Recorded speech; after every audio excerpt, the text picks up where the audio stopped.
waktunya yang sudah diluangkan pada hari ini guna untuk saya mau memaparkan atau mau berbagi ilmu tentang budaya positif yang sudah saya jalani hari ini sebelumnya. Nah, ini budaya positif yang nantinya akan Bapak Ibu guru bisa laksanakan di sekolah ya.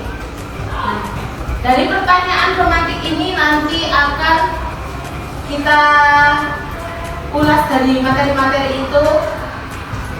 Dari pertanyaan yang pertama yaitu pemberian hukuman dapat mendisiplinkan siswa, pemberian hadiah atau reward bisa memotivasi siswa, guru bisa mengontrol peserta didik, seorang guru harus mampu memberikan solusi bagi siswanya. Nah, ini ada tulisan setuju atau tidak dari yang pertama. Nah, dari yang pertama pendapat Bapak Ibu guru setuju atau tidak tentang pemberian hukuman dapat mendisiplinkan siswa. Bagaimana? Setuju. Nanti kita lihat ya untuk materi selanjutnya. Pemberian hadiah atau reward bisa memotivasi siswa. Ya, setuju. Guru bisa mengontrol peserta didik. Harus bisa mengontrol peserta didik. Seorang guru harus mampu memberikan solusi bagi siswanya. Betul. Setuju atau tidak? Setuju deh. Seorang guru harus bisa memberikan solusi bagi siswanya. Nah, ini yang kita akan bahas. Topik yang akan kita bahas itu tentang disiplin positif dan nilai-nilai kebajikan universal. Terus kemudian teori motivasi, hukuman dan penghargaan dan restitusi. Keyakinan kelas, kebutuhan dasar manusia dan dunia berkualitas, restitusi tentang 5 kontrol, posisi 5 kontrol, restitusi tentang segitiga restitusi. Nah, selanjutnya, ini ada perubahan pada paradigma belajar mengenai disiplin dan nilai kebajikan universal yang dikemukakan oleh Dr. William Glasser. Nah, teori tersebut, teori kontrol itu tentang ilusi guru mengontrol murid. Kemudian ilusi bahwa semua penguatan positif, efektif dan bermanfaat. Ya, ada gambar sebentar. Karena tempatnya suruh kita membawa kipas masing-masing ya. Setuju.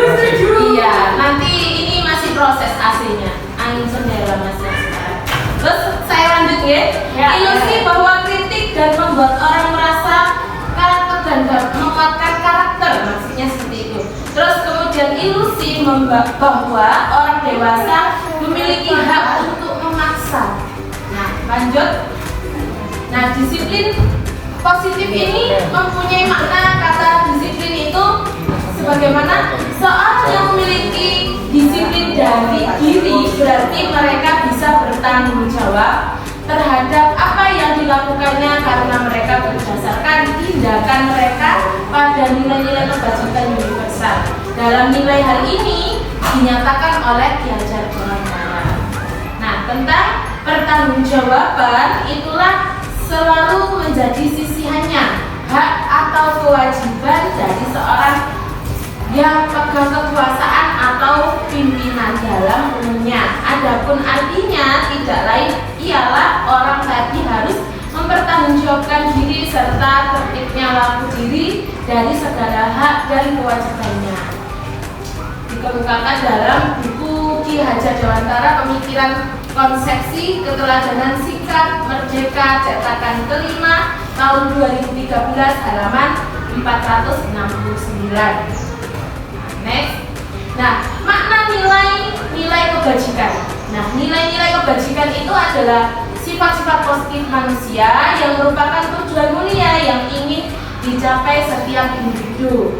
Kemudian, seperti yang telah dikemukakan oleh Dr. William Glasser pada teori kontrol tahun 1984 ini menyatakan bahwa setiap perbuatan memiliki suatu tujuan. Nah, kemudian ada lagi teori dari Diana Dawson tahun 1998.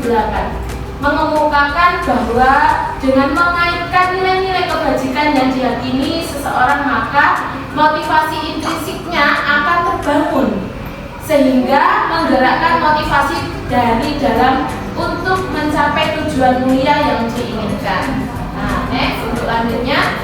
Nah, kemudian dari motivasi, hukuman dan penghargaan retribusi ini ada 3 motivasi perilaku manusia, yakni yang pertama untuk menghindari ketidaknyamanan atau hukuman, yang kedua untuk mendapatkan imbalan atau penghargaan dari orang lain, yang ketiga untuk menjadi orang yang mereka inginkan dan menghargai diri sendiri dengan nilai-nilai yang mereka percaya. Nah, kemudian untuk kebutuhan dasar manusia. Kebutuhan dasar manusia itu yang kita rasakan sendiri ya. Nah, kebutuhan dasar manusia itu ada 5 kebutuhan dasar manusia. Kebutuhan dasar manusia untuk bertahan hidup atau survival. Oke? Nah, contohnya adalah apa gitu? Biar bertahan hidup.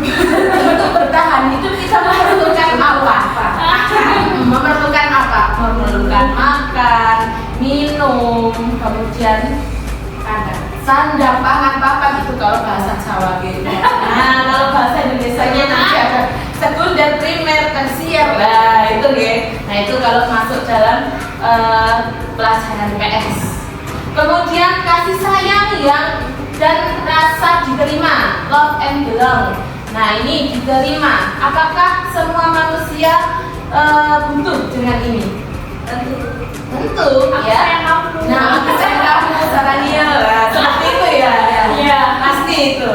Terus kemudian yang ketiga, kebebasan atau freedom. Gambarnya ini burung dilepaskan. Contohnya apa dalam kehidupan kebutuhan manusia itu?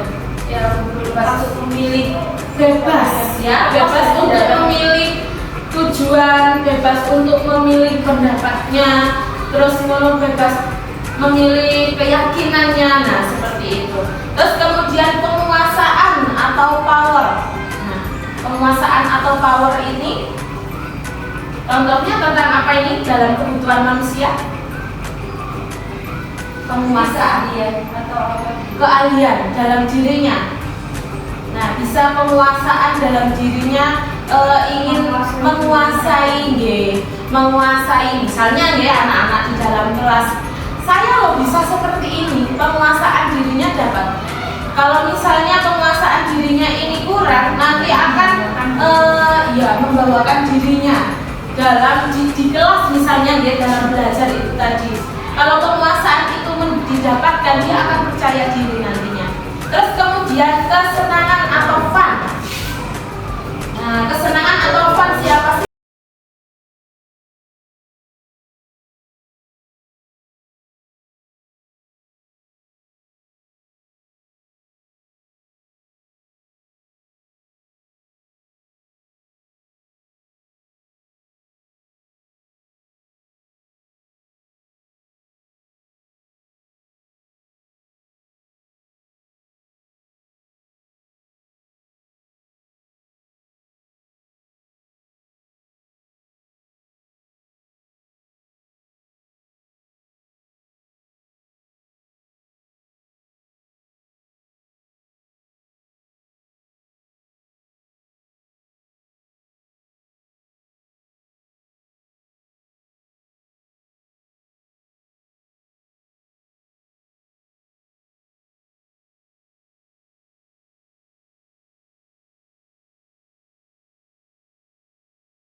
nak.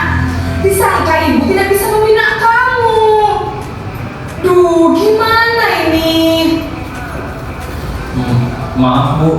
Duh, Gusti Naren.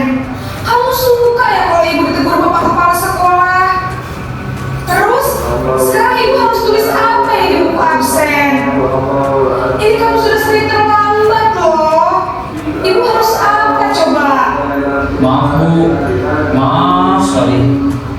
Ya sudah, lain kali jangan bikin ibu susah lagi ya nak ya. Ibu tidak akan kuat lagi kalau kamu begini terus. Bisa jantungan kalau ibu tegur bapak kepala sekolah. Sana cepat ke kelas. Maaf ya Bu. Maaf sekali. Karena masih ada libur ya, kita baik, saya lanjut ya. Nah, dari video ini tadi ciri-ciri dari guru itu tadi seperti apa? Bisa diulang lagi nggak? Tadi itu ibunya ini apa namanya? Iya, apa namanya?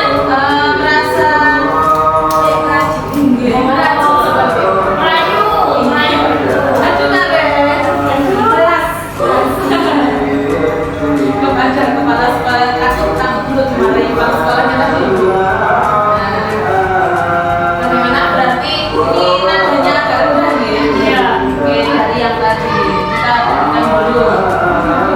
Nah, posisi pembuat rasa bersalah. Nah, pada posisi ini biasanya guru akan bersuara lembut, membuat rasa bersalah, akan menggunakan keheningan yang membuat orang lain merasa tidak nyaman, bersalah atau rendah diri.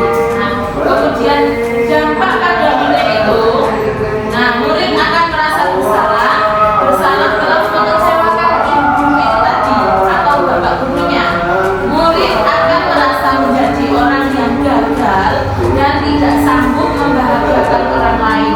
Kadangkala sikap seperti ini lebih berbahaya dari sikap menghukum karena emosi akan tertanam rapat di dalam murid tersebut dan murid menahan perasaan. Nah, seperti itu. Kemudian untuk video berikutnya kita simak bersama.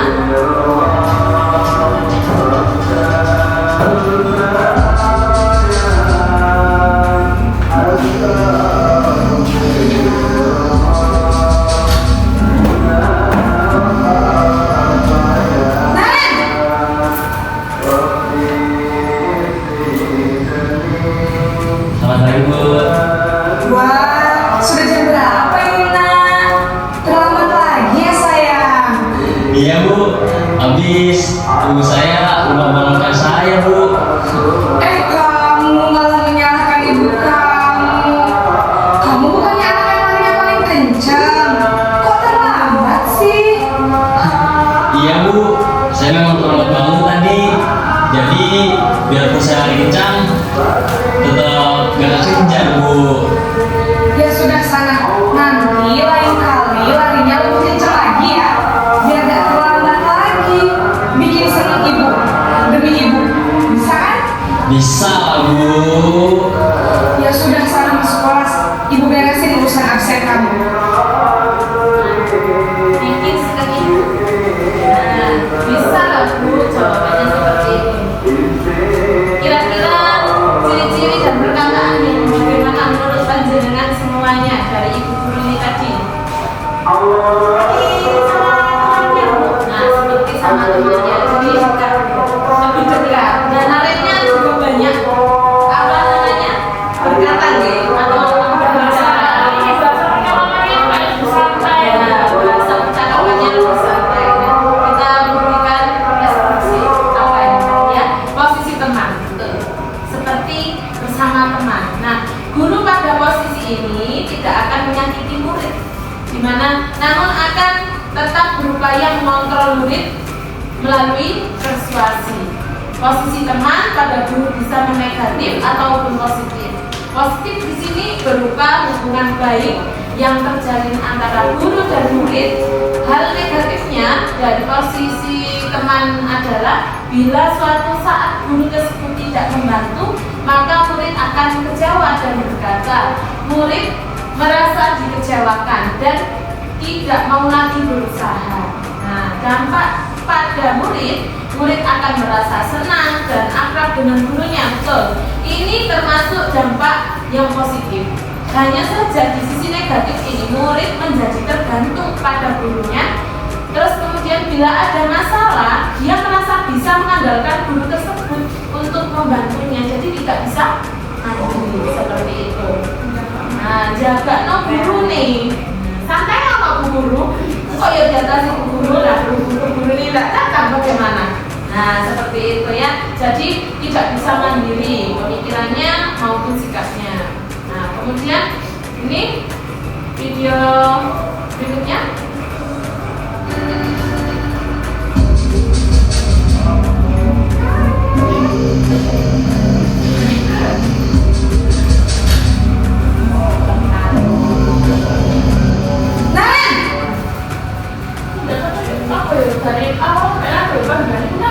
Selamat pagi Bu. Nah, apa peraturan sekolah kita tentang jam berapa kita harus masuk sekolah, Nak? Kita harus di sekolah jam 7 Bu. Iya betul, sekarang sudah jam 7.20. Naren sudah tahu konsekuensinya jika terlambat hadir. Paham Bu. Saya harus tinggal kelas pas jam istirahat selama 20 menit. Iya benar, konsekuensinya demikian. Jadi nanti jam 9.30 pas istirahat, kamu harus tinggal di kelas, kerjakan tugas tambahan untuk ketertinggalan kamu, ya? Baik Bu. Nah, ini dari posisi kontrol restitusi yang dilakukan oleh Ibu Guru ini tadi, menurut Bapak Ibu Guru bagaimana? Suaranya sangat lebih tegas lagi, mempertanyakan, nggak mau gayu-gayu, nggak merayu, tidak merayu, lebih tegas dan menanyakan dari peraturan apa yang sudah dilanggar tadi ya, dan konsekuensinya juga ada. Nah, coba kita buktikan dalam posisi pemantau ya. Betul, ini adalah posisi pemantau. Posisi pemantau berarti mengawasi pada saat kita mengawasi, kita bertanggung jawab atas perilaku orang-orang yang kita awasi. Posisi pemantau berdasarkan pada peraturan-peraturan dan konsekuensi ya, peraturan-peraturan yang sudah ada. Dampak pada murid memahami konsekuensi yang harus dijalankan karena telah melanggar salah satu peraturan sekolah. Guru tidak menunjukkan suatu emosi yang berlebihan, menjadi marah atau membuat merasa berbuat salah. Nah, seperti ini posisi pemantau itu.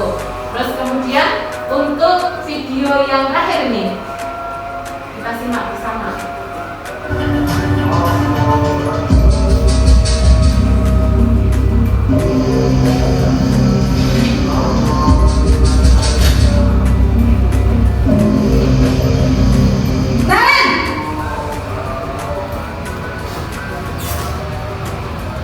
Selamat pagi Bu. Selamat pagi, Naren. Maaf Bu, saya terlambat. Iya, sekolah masuknya jam 7, sekarang sudah jam 7.20. Jadi sekarang bagaimana ini, Naren? Maaf Bu, saya lupa setel alarm saya semalam. Baiklah, menurut kamu, keyakinan sekolah yang mana yang perlu kamu tingkatkan? Menghargai diri sendiri dan orang lain mungkin ya Bu. Setuju. Jadi, apakah Naren meyakini prinsip saling menghormati tersebut? Iya Bu, saya meyakininya. Apakah Naren bersedia memperbaiki masalah keterlambatan ini? Bersedia Bu. Bagaimana kamu akan perbaiki masalah keterlambatan ini? Saya akan coba untuk tidak lupa menyetel alarm saya Bu. Baik, kalau Naren lupa menyetel alarm di rumah, ada orang yang kira-kira bisa bantu mengingatkan tidak? Ada Bu, kakak saya, Kak Emma. Ada lagi selain Kak Emma? Selain Kak Emma, ada ibu saya. Baik, jadi yang mengingatkan Naren adalah Kak Emma dan ibu kamu ya? Kira-kira akan mulai setel alarm kapan nih, Naren? Setelah pulang sekolah, akan segera saya lakukan. Baik, jadi Naren akan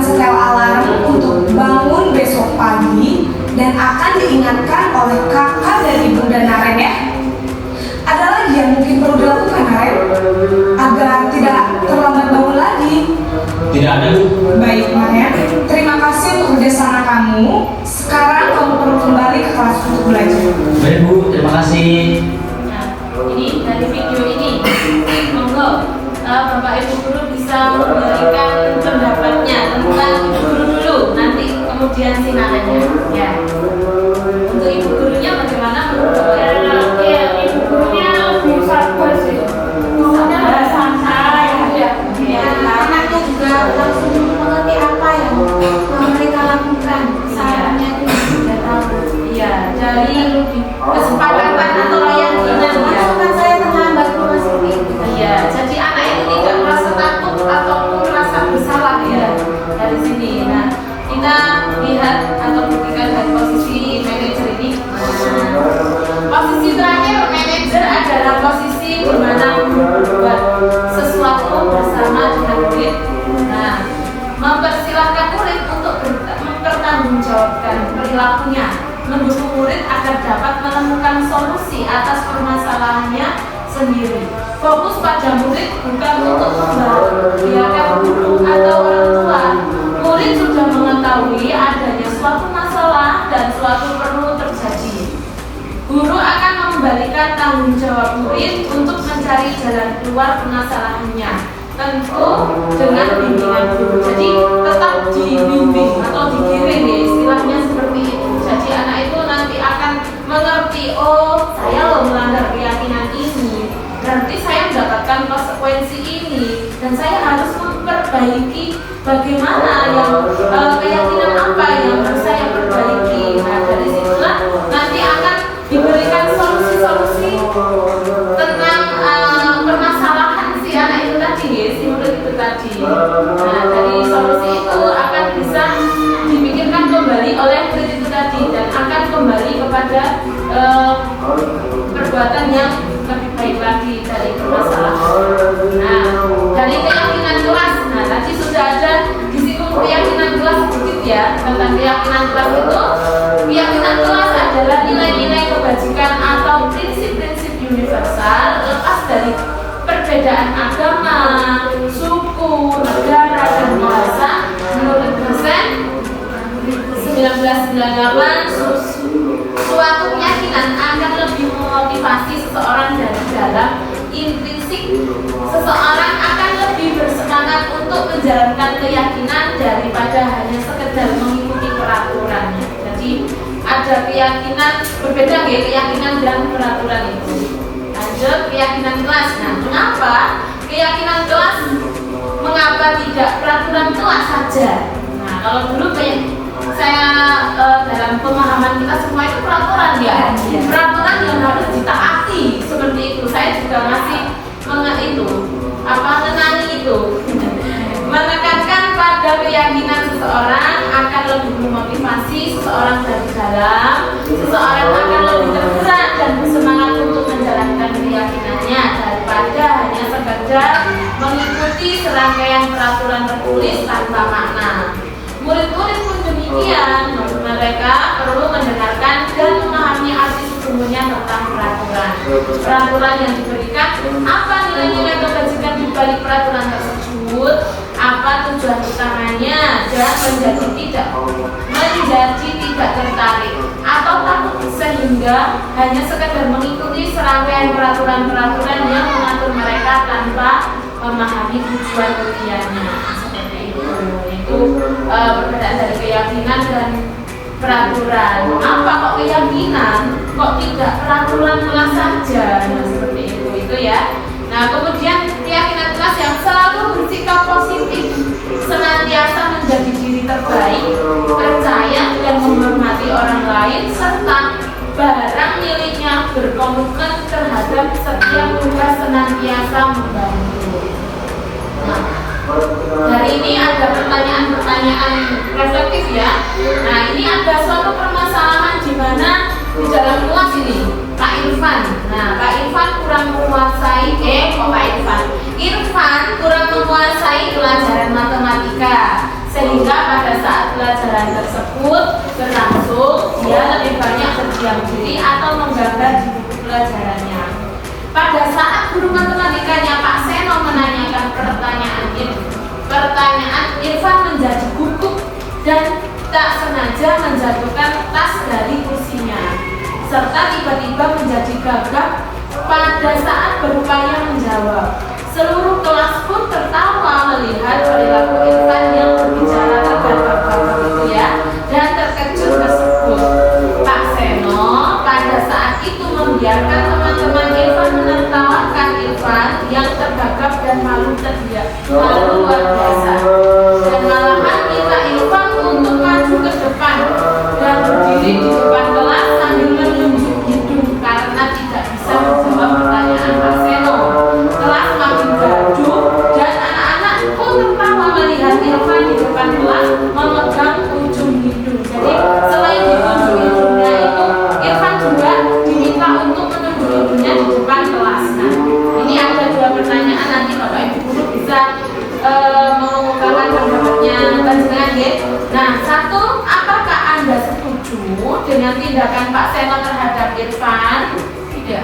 Tidak ya, mengapa? Karena siswa malu, sudah malu.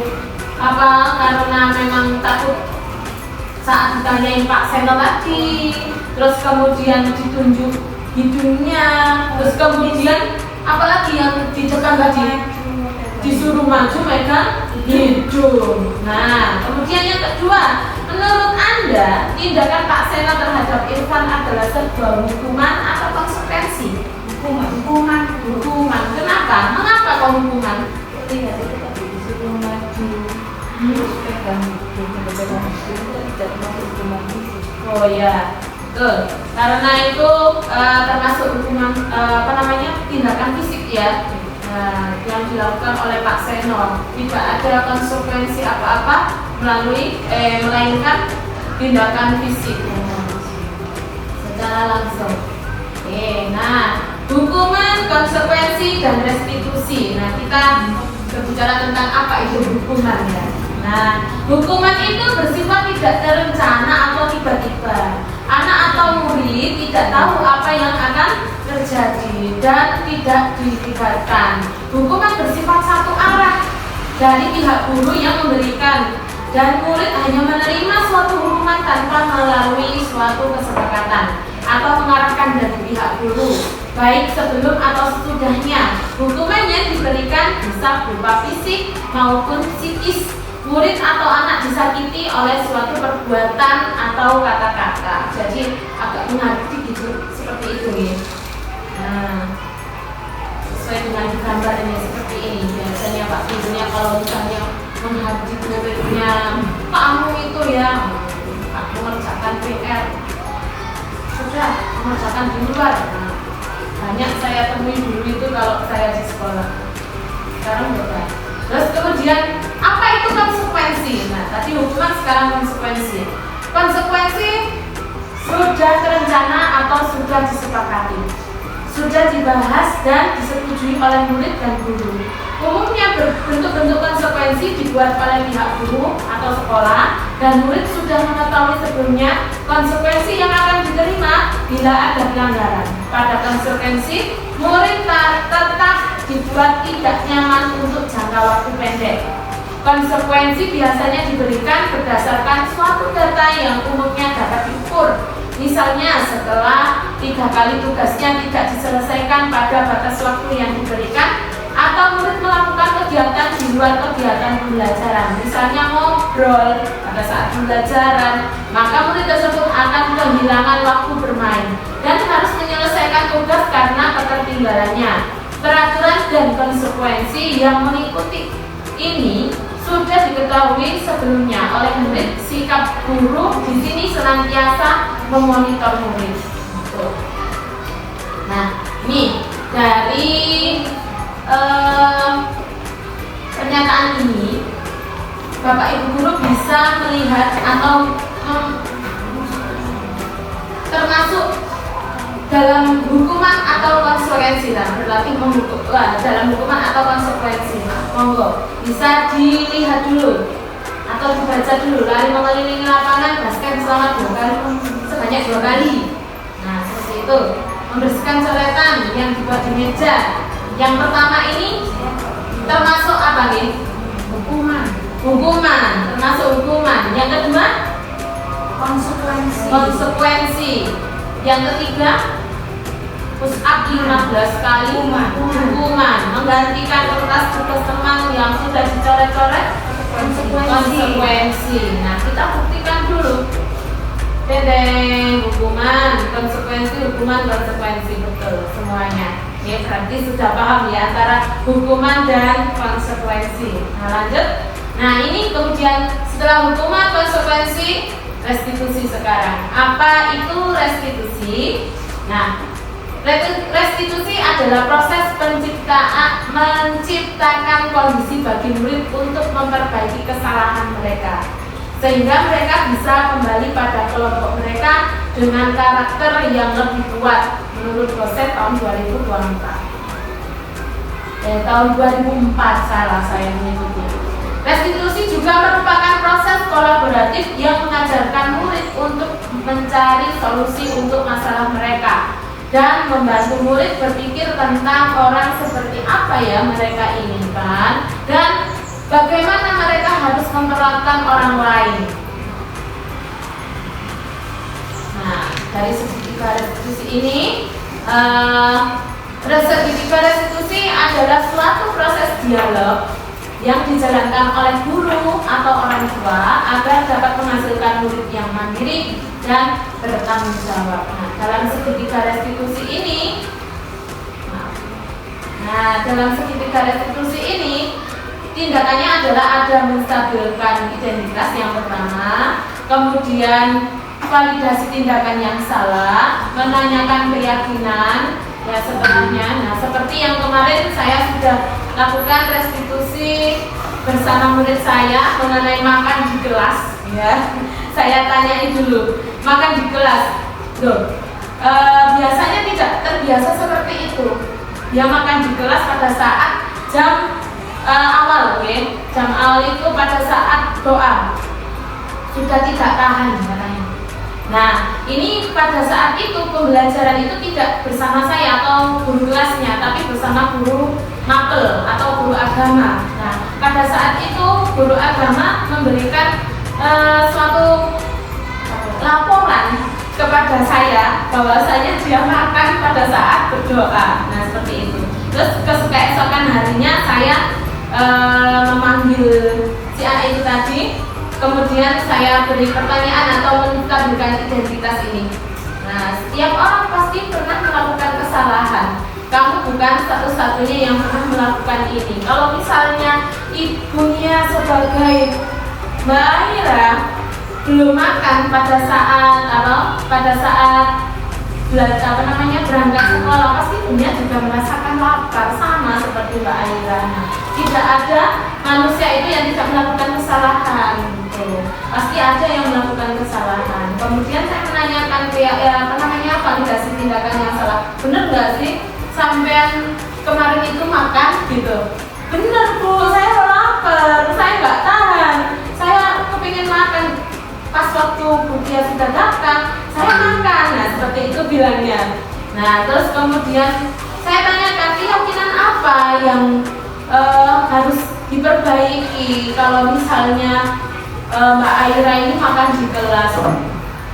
Itu Bu, saya harus tertib disiplin Bu, tidak boleh makan di kelas. Boleh makan di kelas, tapi pada saat jam istirahat atau minta izin dulu kalau sudah tidak tahan laparnya atau perutnya kalau sudah sakit. Nah, seperti itu.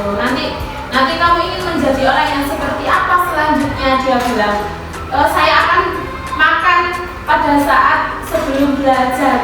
Sebelum belajar berarti makan di rumah. Iya, makan di rumah. Apa yang harus dilakukan Mbak Aira supaya bisa makan di rumah? Ternyata mandinya itu kelamaan. Nah, ketemu mandinya kelamaan, jadi nanti itu mandinya agak dicepatkan supaya bisa makan di rumah, tidak makan di sekolah, karena waktu jarak masuk ke istirahat itu juga agak lama.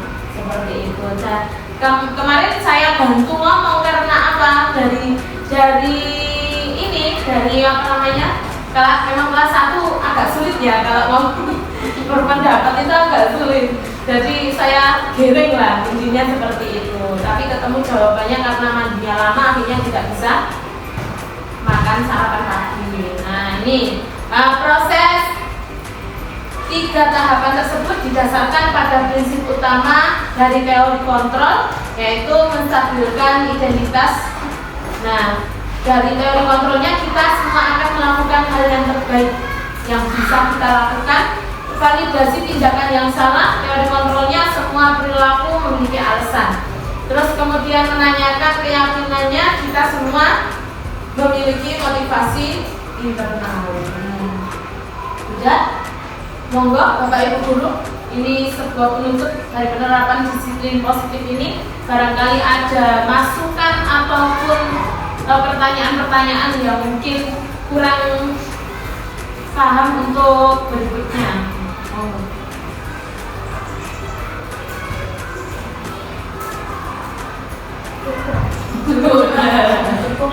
Sudah cukup, oke. Yang sebentar tadi kan ada yang tentang kesepakatan kelas sama yang kalau kita kan masih bukan peraturan. Bentuk pemindahan itu loh, bedanya apa gitu? Yang dari peraturan kan diatur, kita biasanya kan gitu. Yang dulu kan memang seperti itu, kita dipindahkan ke keyakinan. Nah itu yang kayak gimana gitu? Tadi kan belum dicontohkan. Ya, dari itu ya tadi saya lupa ya menyampaikannya. Nah, dari peraturan ke keyakinan, dulu itu memang peraturan, saya juga mengikuti itu. Jadi ada aturan yang harus ditaati, harus mengikuti. Mau tidak mau harus mengikuti. Lek gak mau pasti kena hukum. Begitu.